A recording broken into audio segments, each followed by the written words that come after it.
Christian Nunes, Vice President of the National Organization for Women. Welcome to Houston, first of all. Thank you. Where are you out of anyway? Oh, I'm out of D.C., Washington, D.C. Uh-huh. Houston is my hometown. What is it? Houston is my hometown. I was born here. I didn't know you were born in Houston. That is great. Well, I mean, you know, we have a whole lot of great Houstonians roaming around the place. Yes, we do.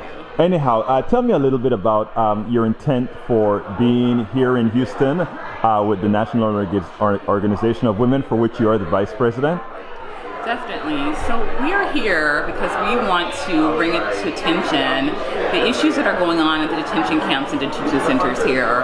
It's really important that we recognize that these camps are federal organizations, federally funded and privately funded organizations that are holding people that are migrants, immigrants, asylum seekers. They're holding them without due process. They're holding them indefinitely, and they're really just mistreating them. There's a lot of inhumane treatment that we're seeing that's happening at detention centers.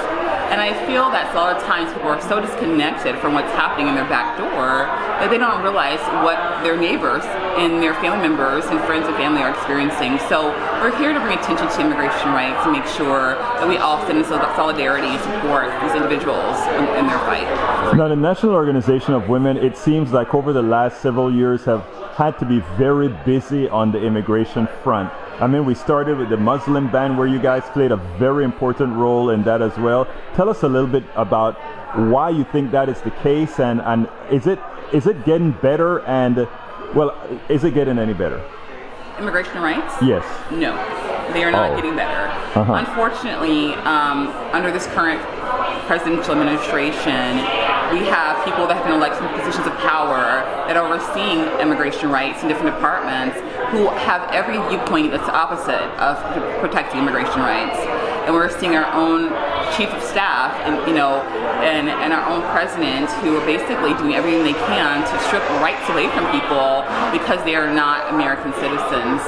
So as we say that, it started with the Muslim ban, and then it's now went to families, separating families. Now it's into Central America and Latin America and in Africa and the Caribbean, and it continues to increase in where he's targeting people of anyone that he does not deem American enough. And so the treatment that people are experiencing is just horrible and horrendous, and it's not according to our constitutional rights, and it's not okay.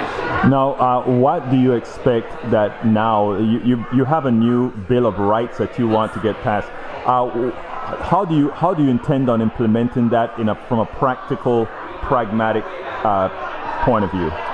So what we plan on doing with our Bill of Rights is delivering this to Congress and to the Capitol. We want to show that we have to make changes and we have to make demands on our government to make changes that are going to be inclusive, protective, safe for anyone that's coming into America. So what we plan on doing with this Bill of Rights is essentially collecting signatures. We have over 600 signatures and over 50 organizations that have signed on to support this Bill of Rights.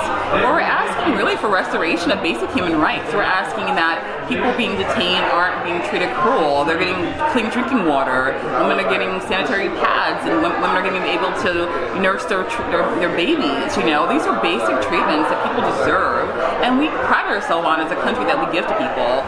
So we need to give this to anyone coming in here. And Article 8 and 9 and Minute 13 say, that if you come here, that you'll be able to have due process. You will not be held involuntarily.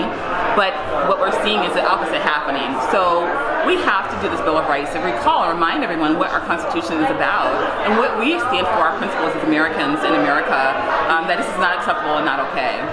Now tell us why, and this is going to be sort of a coy question. Why should the struggling American citizen worry about this issue?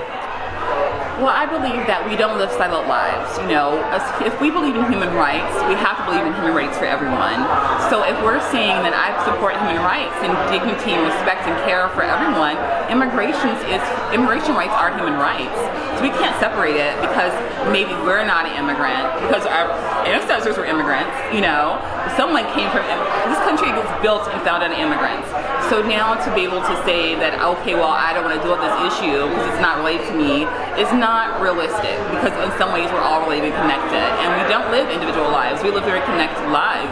So we have to look up for our brothers and sisters who are struggling and not being treated well. And one other thing, so we treat people, so our people who are all over the world are treated. Christian, thank you so kindly. Thank you so much for your time. Absolutely.